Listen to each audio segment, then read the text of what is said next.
First at 6, the man accused of stabbing a transgender woman to death in Morristown 3 years ago had his sentence suspended after entering a plea deal today.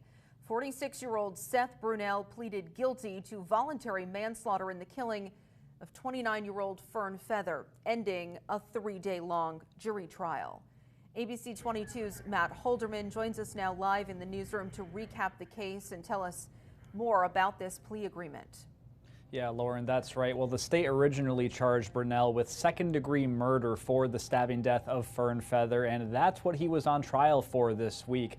If the jury had found him guilty on that charge, he could have faced up to life in prison, but this plea deal ultimately led to a much lesser punishment. Now, this all started almost exactly 3 years ago. On the morning of Tuesday, April 12th, 2022, someone found Feather's body on the side of Dewham Road in Morristown. That's right near Cadiz Falls, and police later found Brunell nearby in a car, and sheriff's deputies had actually seen Feather and him together earlier that day.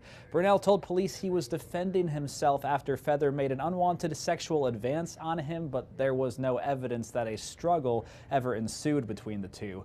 Officers brought Brunell to prison, where he has been ever since, but today's plea deal means he is now eligible for release, and the only real penalty in the agreement is 10 years of probation, during which Brunell will not be allowed to have any weapons, alcohol, or unprescribed drugs. He can be subject to a search at any time without warrant and will wear an electronic ankle monitor at all times. And Brunell also pleaded guilty to trying to escape from prison back in April 2023, but with the penalty for that ranging from 0 to 18 months, and with Brunell already having credit for serving 3 years in prison, he won't actually face any extra time for that. Should he violate any of his conditions of release, though, while on probation, a sentence of between 4 to 10 years would then become possible once again. For now, reporting live in the newsroom, Matt Holderman, ABC 22 News.